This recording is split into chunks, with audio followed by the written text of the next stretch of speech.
Halo, assalamualaikum warahmatullahi wabarakatuh. Selamat sore, ketemu lagi dengan saya Rinoto di pekarangan rumah ya. Sore ini kita akan melihat beberapa tanaman cabai kita yang terserang hama. Juga banyak sekali pertanyaan-pertanyaan di channel kita yang bertanya seputar serangan hama patek pada tanaman cabai. Ya, kebetulan kita juga punya tanaman cabai dan pada tanaman cabai tersebut juga ada yang kena serangan patek ya. Mengapa mengapa tanaman cabai tidak kena terserang tanaman patek ya? Patek sendiri adalah penyakit pada cabai yang disebabkan oleh jamur. Ada dua jenis jamur yang menyebabkan patek. Sifat jamur itu dia akan tumbuh dan berkembang pada cuaca lembab. Berarti kalau sekarang musim penghujan, inilah saatnya jamur-jamur penyakit tanaman cabai itu bisa berkembang biak. Karena pada saat musim penghujan cuaca menjadi lembab. Itulah yang menyebabkan berkembang biaknya jamur. Ada dua jenis jamur yang biasanya dia akan menyerang tanaman cabai itu secara bersamaan, sehingga serangannya terlihat sangat cepat.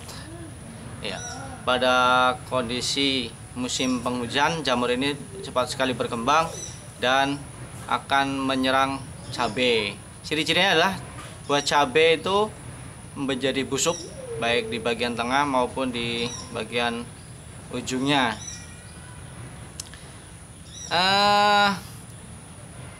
Penyakit ini agak susah cara pengendaliannya, cara pengobatannya, karena memang ini menyerang dari pusatnya, yaitu dari dalam tanah dia. Biasanya jamur ini dia hidup dan berkembang di dalam media tanam. Meskipun sudah beberapa tahun media tanam itu, kemudian dia ketika ditanami dia akan bisa berkembang lagi. Nah, bagaimana caranya mengatasi tanaman cabai yang terkena patek ya? Kita sebenarnya hanya bisa mengendalikan ya. Kita bisa mengendalikan itu sejak dini sebenarnya, supaya tidak terkena patek ini. Namun kadang kita tidak kurang memperhatikan hal itu. Oke? Seperti apa yang kami ketahui dari beberapa referensi, bagaimana cara untuk pengendalian penyakit patek ini, salah satunya adalah dari bibit. Kita harus sejak dini itu kita harus mempersiapkan untuk mencegah datangnya penyakit patek, yaitu dari bibit.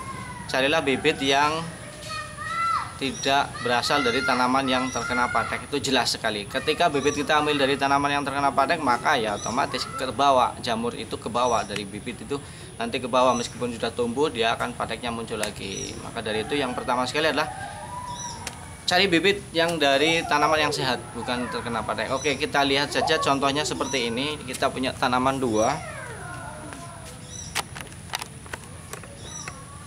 Ini dia. Ini ada dua jenis tanaman cabai rawit biasa dan cabai putih gendut. Seperti video yang lalu sudah kita buat videonya dulu ya, perbedaannya antara dua jenis cabai ini. Video mungkin 1 bulan yang lalu. Nah, ini tanaman cabai yang cabai rawit biasa, ini terkena patek ini dia. Ini buahnya busuk, bahkan sangat parah. Bukan hanya bagian tengah ataupun ujungnya saja, tapi semuanya membusuk, itu kena patek. Dari satu tanaman ini hanya tinggal beberapa buah saja yang selamat, yang lainnya sudah rontok karena kena patek semua. Dari bawah juga masih ada. Nah, ini dia. Nah, itu kan ada dua yang busuk dan satu yang tinggal. Kemudian di atas juga ada, itu tinggal beberapa buah saja, karena memang patek ini penularannya sangat cepat sekali, karena dia akan menular melalui spora jamur tersebut yang bisa diterbangkan oleh angin, sehingga ketika ada salah satu tanaman yang terkena patek, maka akan cepat sekali menular karena sporanya tertiup angin dan menempel pada tanaman yang lain. Oke, itu di sana ada mana itu ada. Nah, itu paling ada cuma berapa buah saja yang selamat dari serangan patek. Jadi dalam satu tanaman tidak semua buah terkena, tapi hampir 90% terkena. Itu seperti itu, hanya tinggal 5 atau 4 atau 5 buah saja yang. Nah, berbeda dengan yang satu ini, padahal ini berdampingan sejak kecil ya. Tanaman ini berdampingan sejak kecil. Cabai rawit yang sebelah sana tadi dengan cabai rawit ini berdampingan sejak kecil, sehingga bersama-sama bunga dan berbuah. Tapi yang sebelah sana yang ini terkena patek yang tadi itu, tapi yang ini tidak. Nah, kenapa? Padahal ini berdampingan, sangat berdampingan. Kemudian yang ini sebelahnya lagi ini juga terkena patek, tapi dia sudah mulai pulih lagi ya. Sudah mulai pulih, ini sudah muncul banyak bunga di ujungnya. Tapi yang sana belum ada penampakan pulih. Karena kita pengendaliannya kemarin kita hentikan ketika hujan setiap hari, maka kita tidak lakukan pengendalian lagi. Kemudian kita lihat lagi, ini kembali ke cabai yang ini udah banyak sekali yang matang ya. Udah banyak sekali yang matang merah itu. Dan di ujungnya tetap muncul bunga-bunga yang baru. Ini dia, muncul bunga-bunga yang baru tetap. Cabangnya banyak, pohonnya kokoh ya, daunnya tebal dan pohonnya kokoh. Inilah cabai putih gendut. Di dalam kemasannya itu tertulis anti patek. Nah, ini bisa kita buktikan bahwa cabai sebelahnya terkena patek dan yang ini tidak terkena patek. Maka dari itu nanti kita akan ambil beberapa buah yang masak dari pohon ini, kemudian nanti kita akan semai ya. Kita semai sehingga sejak awal tadi seperti cara pengendalian patek yaitu dilakukan sejak awal, yaitu sejak perlakuan benih, sejak kita menyemai, yaitu dengan menggunakan bibit atau benih yang sehat. Ini ya, ini adalah cabai yang tahan terhadap patek. Maka kita akan ambil, ini berapa, 2. Kita ambil yang sudah tua, yang di bawah berarti kan tua, dia yang matang duluan. Kita ambil 2 saja, ini 2 atau 3 juga boleh. Ini ada lagi matang, udah merah, matang sempurna. Oke, kita ambil 3. Ini dia cabai putih gendut ya, bentuknya lucu, tidak seperti cabai rawit biasa, tapi ketangguhannya terhadap serangan patek. Maka kami senang sekali menanam cabai seperti ini. Oke, di samping ini juga kita dulu pernah review, kita pernah membahas tentang beberapa tomat yang kita tanam. Ternyata tomat yang Reise ini sudah mulai tua dan mulai menguning, padahal bunganya muncul tapi banyak sekali yang rontok. Karena kemarin saya tanya ke PPL, katanya penyebab kerontokannya adalah karena musim penghujan seperti ini. Maka saya tanya bagaimana cara pengendaliannya, ya pengendaliannya ya dihindarkan dari air hujan. Bagaimana caranya, ya kita beri naungan di atasnya, bisa dengan jaring, bisa dengan apa saja, diberi naungan lah, sehingga air hujan tidak langsung mengenai ke tanaman, tetapi terhambat dulu di naungan tersebut, sehingga akan mengurangi kerontokan bunga itu katanya. Tapi karena untuk membuat naungan kita harus membeli jaring dan ataupun yang bahan yang lain, sehingga nggak apa-apa lah, kita bikin aja. Tapi sebelahnya ini yang ceri gangsan ya, lumayan juga, ini udah banyak yang matang. Nanti kita akan ambil, kita juga akan semai lagi. Kita ambil coba beberapa yang matang. Ini udah matangnya udah terlalu matang. Ini 2, ini udah banyak sekali. 3.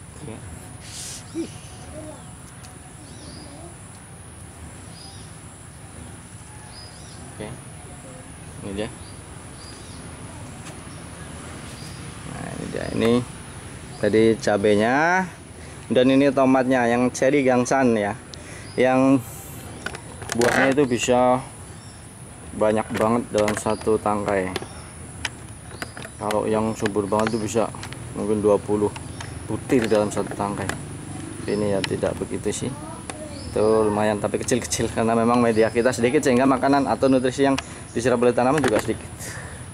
Nanti kalau kita ini semai dan jadi, maka kita akan coba gunakan langsung di tanah.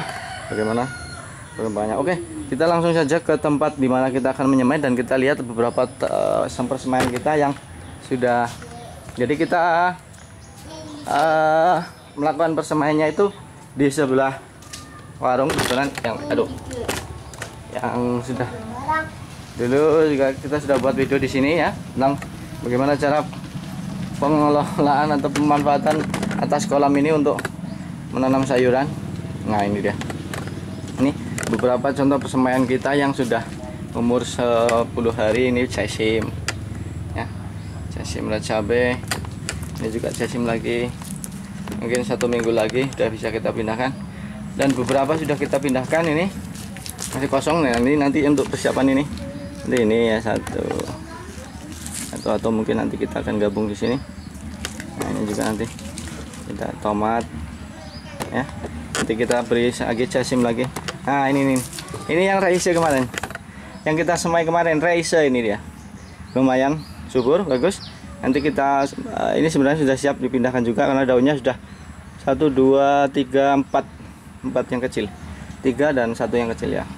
Ini sudah bisa kita pindahkan. Kemudian di sebelahnya ada cabai juga. Oke, kita biasanya menyemai ini di atas kolam seperti ini. Mudah saja kita. Oh ya, media tanam, media semai yang kita gunakan ini adalah dari campuran kompos, kemudian sekam, kemudian pupuk kandang dan tanah pekarangan topsoil, sehingga bentuknya gembur. Ini medianya gembur sehingga nanti tanaman akan mudah tumbuh. Kita siram setiap hari menggunakan air kolam yang katanya banyak nutrisi. Oke, nanti kita akan bongkar, kita semai beberapa ini yang sudah kosong. Kemarin kita sudah pindahkan, istri saya sudah pindahkan di bedengan yang sebelah sana, yang bedengan lama yang sudah kita panen, dan sisa bekas bedengannya kita gunakan untuk menanam lagi. Oke. Ya. Ini seperti ini, kemarin kita punya baskom sehingga kita manfaatkan menyemai ya.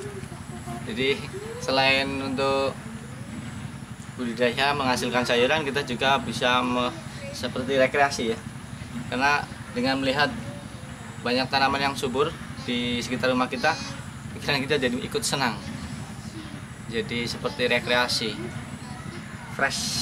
Apalagi setelah kegiatan bekerja sehari capek, ketika kita pulang disuguhi dengan beberapa tanaman sayuran yang segar, maka kita akan merasa senang ya, lelah itu bisa hilang. Seperti ini misal ini, lihat cabai ini kecil seperti ini sudah berbunga kan senang sekali. Cabai kecil seperti ini udah berbunga kan senang sekali ya. Apalagi lihat persemaiannya yang subur-subur. Nah, apalagi melihat seperti ini nanti kalau bisa banyak sekali, aduh senang banget. Oke, demikian tadi. Sebenarnya tadi saya akan menunjukkan bahwa, membuktikan bahwa memang cabai putih gendut yang anti patek itu memang benar-benar tahan terhadap patek, walaupun di sampingnya ada cabai yang terkena patek. Padahal bibit patek itu tadi sudah saya sampaikan bahwa bibitnya dari spora yang terkena angin dan bisa menular secara langsung, secara cepat.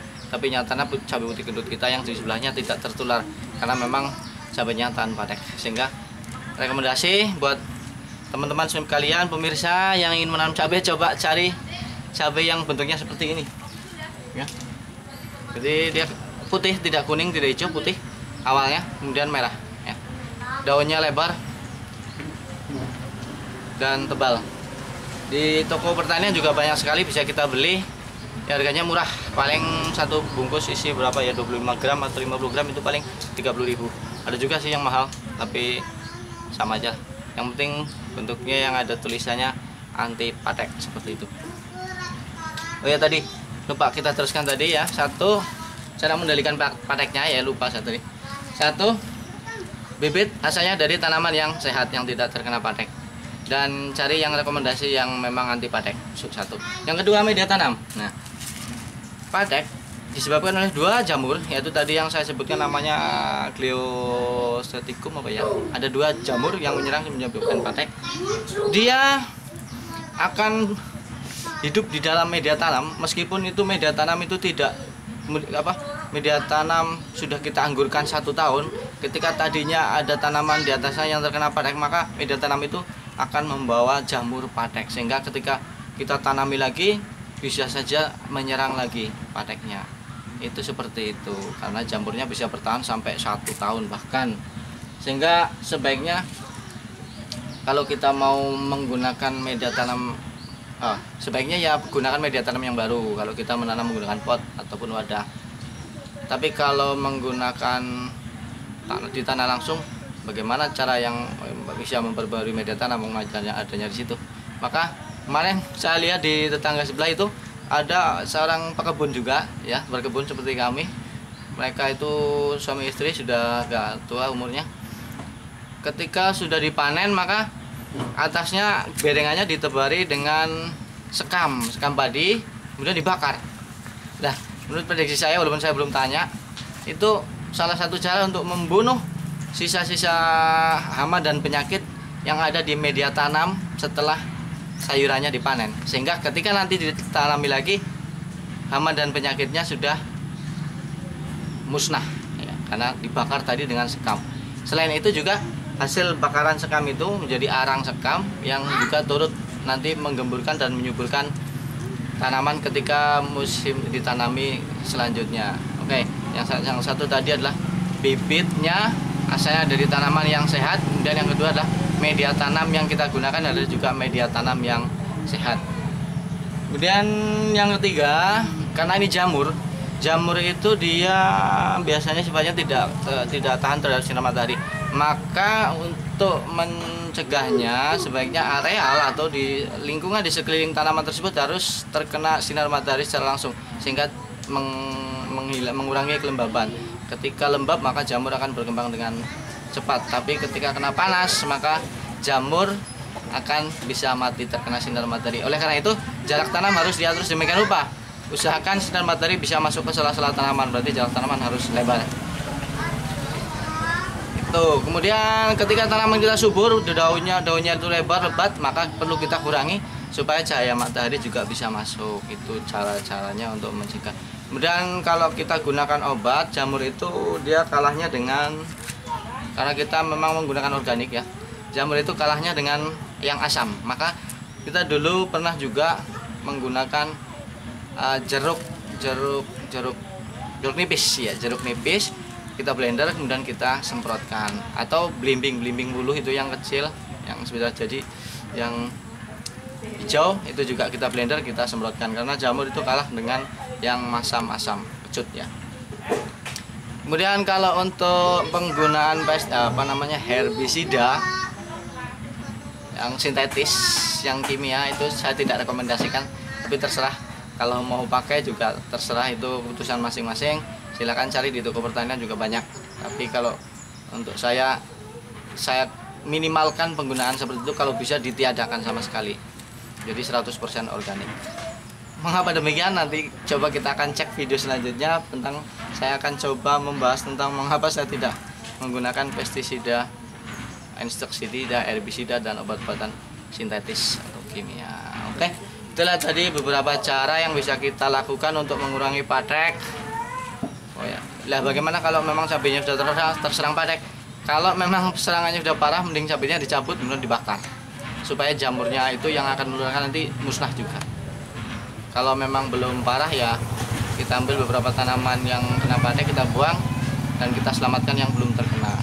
Kemudian usahakan semprot dengan menggunakan yang asam-asam tadi seperti jeruk nipis dan belimbing uluh. Oke, itu dulu untuk sementara kali ini video tentang patek ya, khususnya untuk tanaman cabai. Terima kasih sudah selalu bersama kami tentang bagaimana cara mengelola pekarangan rumah menjadi sesuatu yang menghasilkan sayuran. Kepada pemirsa yang baru, jangan lupa klik subscribe ya untuk berlangganan gratis video-video kami selanjutnya tentang bagaimana kami mengelola pekarangan rumah menjadi sumber makanan yang sehat alami buat keluarga kita. Terima kasih. Assalamualaikum warahmatullahi wabarakatuh.